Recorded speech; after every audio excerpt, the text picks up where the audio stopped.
Sige, ngayon. Magsimula na tayo sa klase natin. Student on duty, pamunuan mo sila. Class! Magsitayo! Ready?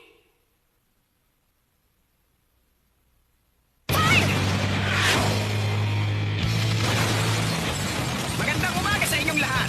Sige, magpaputok lang kayo hanggang gusto nyo. Kukunin ko na yung attendance. Isugay! Present! Pasensya na, lakasan yung boses nyo. Maingay kasi yung putok ng mga panel. Present! Okajiman! Present! Okuda! Present! Katao ka! Present! Kayano! Present! Kansaki! Present! Okay.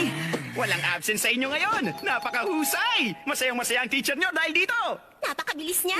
Hindi rin gagana kahit sabay siyang patamaan ng buong klase. Mga assassin, kaming lahat. At ang target namin, ang teacher namin. Sayang naman yun. Ni isang bala wala rin tumama ngayon. Kulang sa masusing pag-iisip ang pamamaraang umaasa lang sa dami ng bilang. Ang direksyon ng aasintahin, posisyon ng barrel, paggalaw ng daliri. Bawat isa sa mga ito, napakadali lang naman. Kailangan nyo maging mas malikhain. Dahil kung hindi nyo ako mapapatay sa maximum speed kung aabot sa Mach 20. Pero sandali lang naman po. Imposibleng iniwasan nyo lang lahat ng mga yun, teacher. Kasi naman tingnan nyo, normal na mga bibilang naman to.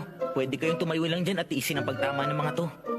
Tama yun. Tama, Oo nga, ang daya, di ba? O sige, pulutin nyo ang bibis at ibigay sa akin. Oo nga. Sinabi ko na sa inyo, hindi nga siguro mapangadi para sa inyo mga balang to. Pero espesyal na ginawa ng gobyerno itong mga bibi na antay sa akin. Kapag tinamaan ako nito, kaya nitong hiwain ang cells ko na parang malambot na tofu. Syempre, tutubo din agad ang mga galamay ko pagkatapos. Kaya lang, baka matamaan naman ito ang mga mata nyo. Bawal kayong gumamit nito sa loob ng classroom, maliban na lang kung pagtatangka nyo ang buhay ko. Sana nga magawa niyo akong lahat ng paslangin bago man lang kayo graduate. O sige, itago niyo na yung mga baril nyo. Sisimulan na natin ang klase. Class 3 ng Kunigigaoka Junior High School Department, ang assassination classroom. Isang class bell na naman ang tumunog ngayong araw.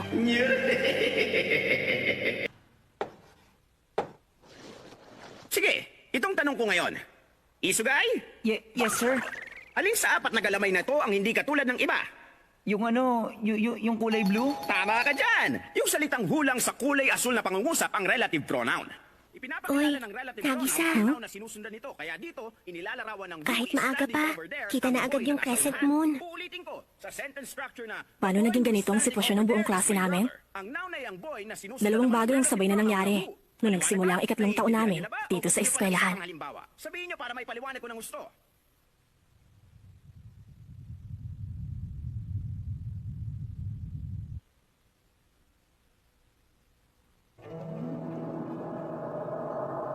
Yung unang nangyari, isang araw bigla na lang sumabog ang buwan at naging crescent yung natitirang bahagi nito. Pinubutol namin ang programang ito para ihatid ang kakapasok lang na balita. Makinig kayo dito. Kakakuha lang namin ng impormasyon sa nangyari. Halos 70% ng buwan ang tuluyang nagdaho. Inuulit ko po. Magmula ngayon, isang crescent moon na lang ba ang masisilayan nating lahat habang buhay? Pagkatapos, yung pangalawa namang nangyari. Kumusta kayong lahat? Ako nga palang nilalang na nagpasabog sa buwan nyo. Pinabala kong ganon din ang gawin sa Earth sa susunod na taon. Ngayong ako na ang guro nyo rito, ikinagagal ko kayong makilala. Malinaw na merong mali tungkol dito. Nagkakaisang nararamdaman namin. Ako nga pala si Karasuma mula sa Ministry of Defense. Una sa lahat, pakiusap intindihin niyo ang isang state secret na sasabihin ko sa inyo. Didiretsuhin ko na kayong lahat. Ang nilalang na ito, gawin niyong lahat para mamatay siya. Teka lang po. Ano ba yan? Isa po ba yung alien na binabalak atakihin ng planeta natin? Salamat! Hoy, pinanganak at lumaki ako rito sa Earth! Sa Earth? Pasensya na pero hindi ko pwedeng sabihin sa inyo mga detalye. Pero totoong lahat ng mga sinabi niya. Pagsapit ng March sa susunod na taon, gaya na nangyari sa buwan, wawasakin niya ang Earth. Ang mga pinunulang ng bawat bansa nakakaalam tungkol dito. Kapag nakalabas ang impormasyon tungkol sa kanya, magkakaroon ng pandaigdigang kaguluhan. Bago mangyari yun, kailangan siya mamatay ng walang kahit na sinong nakakaalam. Ibig sabihin, isang assassination. Kaso nga lang, talagang napakabilis niya. Kapag inatake niya siya, ayusin lang niya ang kilay niyo ng walang kapintasan. Walang iya ka! May kakayahan na napakalakas ng nilalang na to na gawing crescent ang isang buong buwan. Umaabot sa Mach 20 ang bilis niya. Ibig sabihin, kapag hinayaan lang natin siya, Wala na tayong magagawa kundi hintayin ang pagkawasak ng planeta natin. Hindi naman masaya kung gano'n ang mangyayari, di ba? Kaya may bagay akong inalok sa gobyerno nyo. Hindi nila ako dapat patayin. At sa halip, papayagan nila ako magturo sa Class 3E ng Unagigakwa Junior High. Pero bakit? Hindi namin alam kung ano ang binabalak niya. Pero pinilit niya kami pumayag sa isang kondisyon na wala siyang sasaktang kahit isa sa mga estudyanteng nandito habang nagtuturo siya. Meron kaming dalawang dahilan. Ang pinakauna at pinakaimportante sa lahat ng iyon, araw-araw siyang nandito. Bantayin niyo siyang mabuti. At pangalawa, mabibigyan niyo ng halos 30 taon ng pagkakataong iligpit siya ng malapitan. Nakamura? Hindi ba sinabi ko na sa'yo na huwag mong hahayaang maging sagabal sa pag-aaral mo ang assassination? Pasensya na po! Bilang parusa, tumayo ka ngayon din dun sa likod. Bakit kaya naging guro namin ang nilalang na yan? Paano ba namin siya magagawang patayin? Lahat ng yon, naglaho dahil sa isang huling kondisyon. Pag nagawa niyo, magkakaroon kayo ng 10 billion. Dapat lang naman yun. Dahil may liligtas ang Earth kapag nagtagumpay ang assassination mission ng klase laban sa kanya. Maswerte tayong lahat dahil hindi niya kayo pinagtutunan ng pansin. Kita niyo? Ibig sabihin, ng green stripe sa mukha niya, minamaliit niyang kakayahan niyo. Anong klaseng balat Aba, syempre naman. Kung ang gobyerno nga hindi ako magawang patayin, paano pa kaya kayong lahat? Kahit ganong hinabol ako ng pinakamodernong fighter jets nila.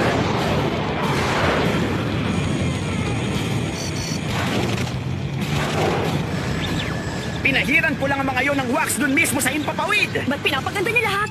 Ang kailangan niyong gawin, hanapan ang kahinaan ng depensa niya at atakihin siya base sa mga yon. Heto ang mga sandata at bala na hindi makakasakit ang tao pero makakasama sa kanya. Kailangan niyo yung sikretong tungkol dito sa pamilya at mga kaibigan niyo. Walang oras na dapat sayangin. Kapag tuluyang nawasak ang Earth, wala na tayong ibang lugar na mapupuntahan. Yun na ang lahat ng impormasyon. Mga estudyante, gawin nating masayang natitirang taon nyo sa eskwelahan. Isang taon lang ang meron kaming lahat. Kapag hindi namin nagawang patayin ang nilalang na yan bago mag-march, katapusan na ng mundo.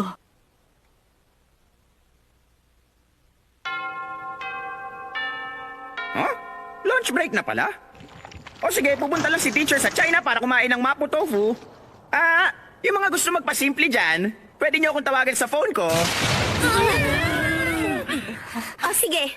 Kung naglalakbay siya sa bilis na Mach 20, 10 minuto bago siya makarating sa Sichuan, ang capital ng Mapo Tofu.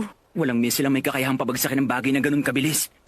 Isa pa yung octopus na yun nag-check ng test papers habang kumikilos ng mas mabilis sa speed of sound. seryoso ka? Yung test paper ko nga, dinrawingan pa niya. Pero teka lang, napakagaling din naman niyang magturo, di ba? Tama ka. Tinuruan niya ako ng math pagkatapos ng klase, kaya naman ang taas na nakuha kong score sa test. Tama. Kaya lang kasi, baka nakakalimutan nyo, tayo ang E-class. Wala rin mangyayari kahit galingan pa natin. Oo. Isa siyang super octopoid creature at ang assassination target namin. Ganun pa man, bilang isang guro, talagang napakahusay niya sa pagtuturo. Lahat kami dito, mga normal na estudyante lang naman bago kami biglang naging assassins. Kaya lang, ang buong klase ng E-class, naiiba kaysa sa ibang estudyante. Hoy, Nagisa! Sumama ka sa amin sa labas. Oras na para gawin yung assassination plan natin. Yung octopus na yon, nagbabagong kulay na mukha niya depende sa mood niya. Ano, nagawa mo ba siyang obserbahan gaya ng inutos ko? Ganun na nga. Alam na natin na nagiging stripe green ang kulay niya kapag confident siya. Kapag mali ang binibigay nating sagot sa kanya, nagiging dark purple. Kapag tama naman yung sagot natin, matingkad na pula. Pero pinakanakakatuwa sa lahat, pagtapos na yung lunch Hindi break. ko na kailangan bang malaman ang bagay na yan. May naisip akong plano. At sa oras na ibaba niya ng husto ang depensa niya, ikaw mismo ang gagawa nun. Ako mismo? Oy, huwag kang umarting mabait dyan. Tayong lahat ang E-class. Tayo mga estudyanteng patapon na hindi kaya makipagsabayan sa sikat at mahusay na prep school na to. N-class. Yun ang tinatawag nila sa atin. Bawat araw pinapapasok nila tayo dito sa eskwelahan sa tuktok ng bundok. Dinidiscriminate at tinatrato tayo na para mga basura. Kailan pa magkakaroon ng pambihirang pagkakataon ng mga talonang kagaya natin na makakuha ng halagang 10 bilyong yen? Gagawin natin ang lahat para lang makaalis tayo sa pangit na sitwasyong ito. Kahit na ano pang pamamaraan ang kailangan. Huwag kang papalpak, Nagisa. Uy, si Nagisa raw. Malilipat na sa E-class. Naku, kung ganun pala, katapusan na niya. Sige, buburahin ko yung contact information niya. Mambira, ayoko na nga isipin na magka-level lang kami.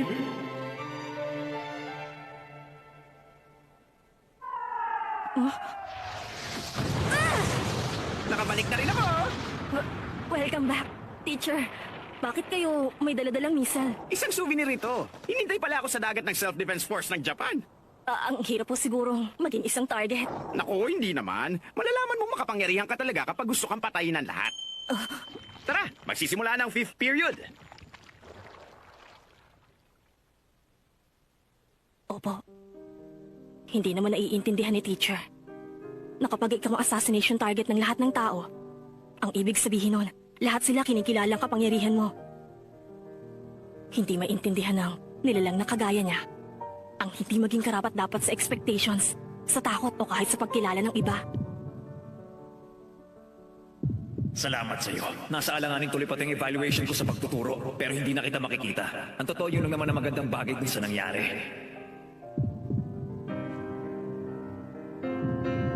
Bang magawa ko. Dahil kahit ang teacher na to, gaya ng iba, hindi rin ako nakikita.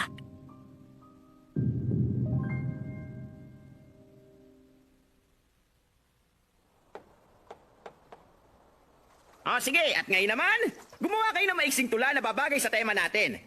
Yung huling linya ng tula nyo dapat nagtatapos sa galamay lang pala. Kalamay lang pala po ba? Oo, pagtapos na kayong gumawa ng tula, ipakita nyo sa akin. Ang titingnan ko, yung tamang paggamit nyo ng grammar at kung nagawa nyo bang ipakita ang kagandahan ng galamay. Halimbawa, hindi pala bagyo ng niebe, sa hardin lang lumilis ang bulaklak. Sa halip ang umuusbong doon ay mga galamay lang pala. Ano, mga galamay lang pala? Talaga? Kapag natapos nyo yung tula, makakauwi na kayo! Ano? Teka lang, paano po namin isusulat yun? O, ano ba naman kayo? Wala bang madudulas na salita pumapasok sa mga isip nyo? Madulas, madulas, madulas, madulas, madulas, madulas, madulas, madulas, na nga kayo! Teacher, may tatanong po ko. Bakit? Ano ba yon kaya, no? Ang wildo kung itatanong ko to ngayon. Pero ano po ba talagang pangalan nyo, teacher? Nyo? Paano namin masasabi kung sinong teacher ang tinutukoy namin? Kung anong pangalan ko? Oo nga, no. Hindi niya sinabi sa atin. Wala naman talaga akong pangalan na binibigay sa mga tao. Sige, kayo na lang ang magbigay ng pangalan sa akin. Sigurado ka ba dyan? Pero ngayon, mag-focus muna kayo sa pinapagawa ko sa inyo. Opo. Tapos, habang ginagawa niyo yan, magpapahinga muna ako.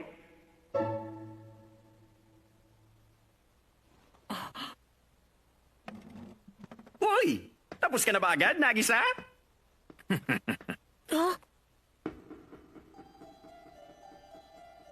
Pagkatapos ng lunch break sa oras na inaantok na kami, kung minsan nagiging light pink ang kulay ng mukha ni teacher. Medyo mabagal din ang naging pagsagot niya sa tanong ni Kayano. Siguro yun ang oras kung kailan pinakamahina ang depensa niya. Ang laging iniisip ng mga bumagsak sa prep school na to gaya namin. Kailangan namin makabalik sa kanila. Magagawa kapag sinubukan. Yun ang laging sinasabi ng malalapit sa amin. Magagawa kapag sinubukan. Sinabi ko na sa inyo, maging malikhain kayo. Kailangan naming patunayan Nyo! gamit ang kahit anong paraan.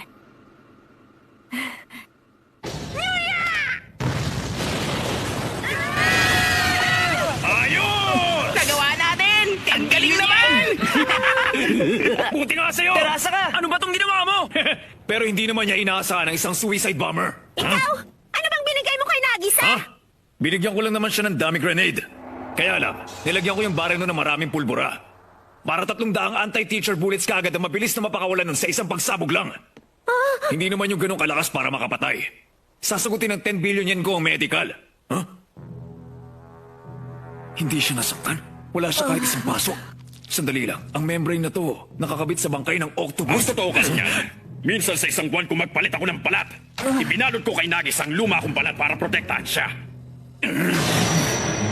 Ang pamamaraan niya ng minsan lang sa isang buwang alas ko. Terasa ka, Yoshida Ramatsu! Hindi mo na kailangan pang tingnan ang kulay ng mukha ni teacher para malaman mo.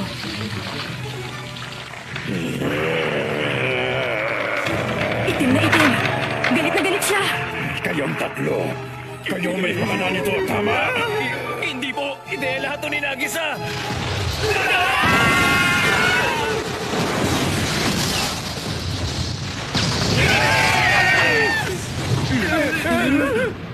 Yung nameplates ng mga bahay natin!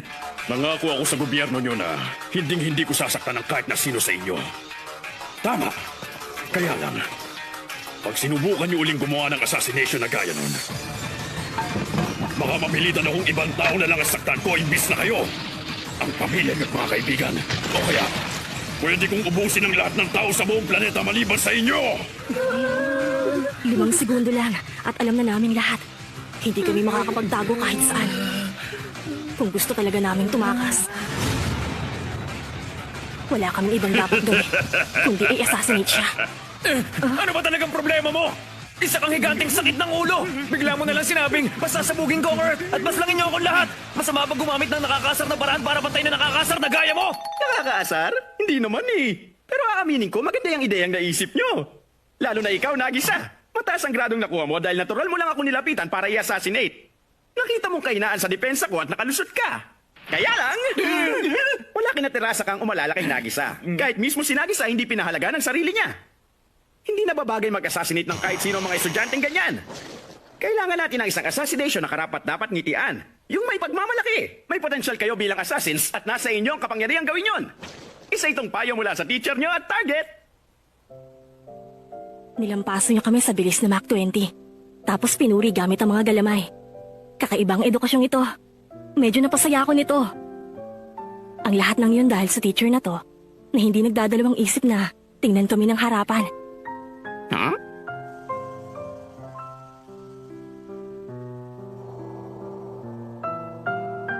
Kung kaya mong ibigay ang oras mo, gusto kong turuan mong mga batang yon. Napakaganda ng mga galamay na to. Gamit ang ganitong kamay, sigurado kung kaya mong maging napakahusay na guro. O sige, may tanong ako sa'yo, Nagisa. Wala akong intensyon na mapatay ng kahit sino sa inyo. E-enjoyin ko ang oras ko na kasama kayo hanggang dumating ang March, tapos pasasabugin ko ang Earth. Kung ayaw nyo mangyari yun, ano ngayon ang dapat nyong gawin? Wala pa kaming pinagtangka ang patayin kahit sino. At marami pang ibang mga bagay ang dapat na ginagawa namin. Pero alam mo, ang teacher na to, tingin ko tatanggapin niya kahit ang masamang intensyon ko. Bago niyo po tuluyang magawang wasakin ng Earth, uunahan na kita. Kung ganon, gawin mo yan ngayon din mismo. Kapag napatay nyo na ako, pwede na kayong umuwi. Ano?